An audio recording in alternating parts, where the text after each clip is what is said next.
Hi everyone, hope you're doing well from wherever you're watching this channel, depending on your time zone. Now, JB Muturi made a statement as far as the issue of abduction is concerned, and at that time,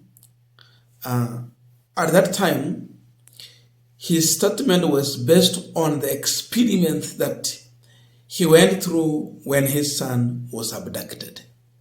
So forget about the stories about arrest. There's a difference between arresting someone and abducting someone. JB Muturi's son was abducted because he was nowhere in a police station. What was discovered was that he was in the hands of NIS, but not in a police station. So through the president's phone call, at the time, the son was released.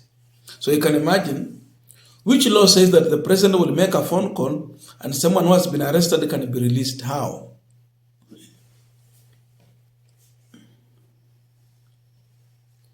But this happened. Now, with that, we were waiting to see the response from the other side.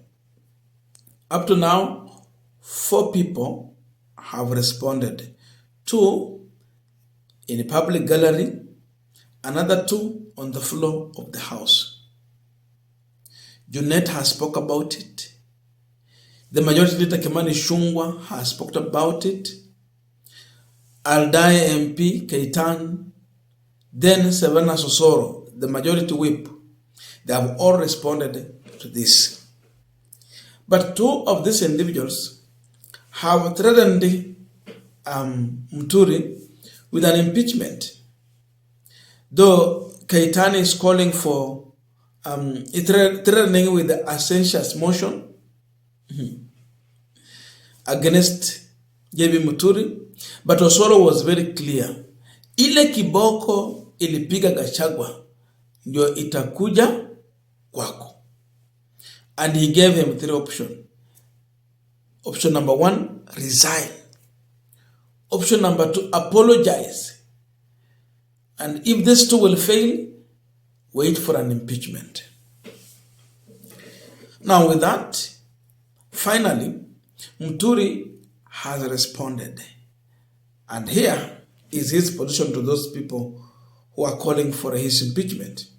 I will just say, bring it on. At my age, I am not the kind of a person to respond to some perfunctory statement made by fairly inexperienced politicians. I think they are not worthy of my response. So if anybody thinks that I don't know what I was doing, they are up for a road show. JB Muturi, 14th January. That is when he gave that statement. Now, looking at Muturi's statement, then the 2 statements from Osoro and Keitan, it is very clear. These people have declared war against each other. There is a reason why Muturi is confident, fearless, and ready for anything.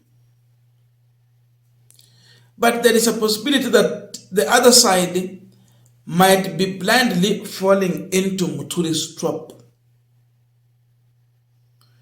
And people are still asking also, what is this king that is giving Muturi the confidence that he has, even after issuing such a statement, knowing that the job that he's holding to is a job whereby you can be fired anytime, and there are no legal requirement if the president would need to fire you. He will just tell you kazi imeisha, hakuna kote utampeleka.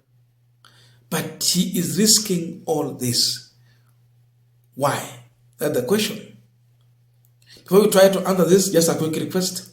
For those who are watching this channel and you are not yet subscribed, please consider subscribing. To our returning subscribers, I must say thank you so much. And again, to all our viewers, please give this video a thumbs up. Thank you so much, and back to our discussion. Now, when you listen to this statement, the press statement that JB Muturi gave, then the threat from Majority Whip Silvanus Osoro with the three options: resign, apologize, impeachment. Now Ruto might not be looking for a way of firing Muturi directly, though with the statement that Muturi gave, it tells you that the president will never have any confidence in Muturi. Loyalty. So with that, the possibility is that he should be fired. Or if not, he might just work, but knowing that the president hayuko ndani mwake, hayuko na yeye. But here is the trap.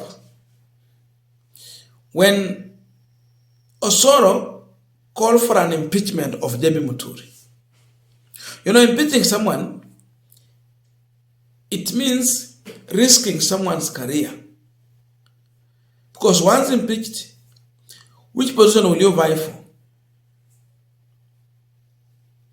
You will be like Gachagua or Sonko.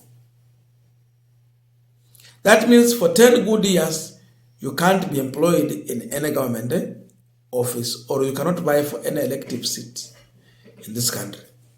So it means you are definitely dealing with the Muturi's career. But he's saying with his age, there is nothing to fear. Impeaching Muturi. Muturi mentioned several departments and individuals directly. NIS boss. You look at his statement. He said that the president called NIS boss after he had attempted calling and the calls going unanswered. So the president called in, and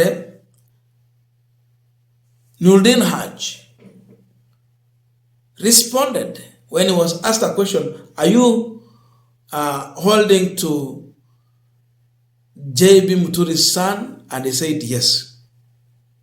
Then he ordered his release within an hour. It was done. This guy will be called during the impeachment to testify on that matter. Are they ready for that? Already that is a setup. We don't know if they are ready for this. As he goes to testify that yes, I was holding to his son, NIS ndio wako na kazi ya arrest people. For what reason? Then where do they take people when they arrest them? More question would be raised because we are in a situation whereby abduction is rampant. So they will be setting up themselves when you call for an impeachment. DCI will be called in. Did you got calls from Muturi? And what was your role in the impeachment? Sorry, in the abduction. How comes Kenyans were being abducted without your knowledge? What is your duty? Again, IG of police, they will be called again.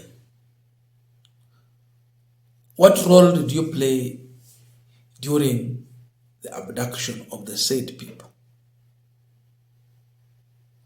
So, tabling impeachment of Muturi means exposing the executive, and I've seen the people are saying that they now know the commander of abduction in this country. It is not IG of police. It is the man in the State House. That it was just because of his call, JB Muturi's son was released. Without his call, then the son to Muturi would have not been released. So who is the commander of that squad? You have answers. Are they ready for that? Now, Muturi is confident because he might be sitting on critical information that can expose this government. He has inside information that he can leak out in case they attempt his impeachment. There's a lot he will tell to the public. You see, like Gachagua today, there's a lot he can tell about William Ruto. So due to that fear, there are also other issues. And the Muturi is not the first time he is going against the president. When he was the AG, there's a time he alleged that the government is not consulting him on some of the matters that are touching, have legal factor on them, even on some of the taxes. He said his office is not being consulted. He's being ignored. But you see, he was just reassigned other duty. Hakutumwa nyumbani. He was reassigned. So it's not new. And with all these reasons, Ruto might end up doing nothing to JB Muturi.